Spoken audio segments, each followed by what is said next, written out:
Hello guys, welcome to my second mini blog. আজি বহুত দিনৰ মূৰত ব্লগ বনাইছো। গতিকে আপোনালোকে চাই থাকক মোৰ ব্লগ। আজি এটা ডেঞ্জাৰ বস্তু দেখাম আৰু আজি সদায় মই দেখাই থাকো কিবা বেলেগ। আজি অলপ ইউনিক টাইপৰ মানে আজি দেখাম মোৰ ঘৰত এটা ব্ৰইলাৰ আনিছো। গতিকে দেখাই আছো আৰু আজি ধমাকা খানা হ'ব। গতিকে চাও বলক, চাই লওঁ আজি ব্ৰইলাৰটো মই থৈ দিছো।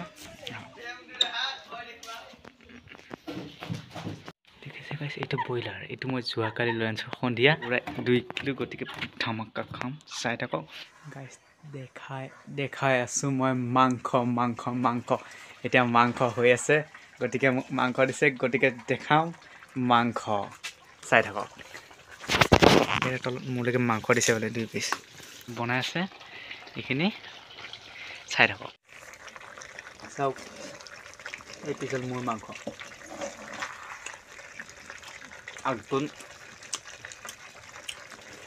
নিমখখিনি চকালকৈ, তাৰপিছত মছলা কমাইছে আৰু মাংসটো বাৰু কোনোমতে সিজিছে, ভাল লাগছে হয়।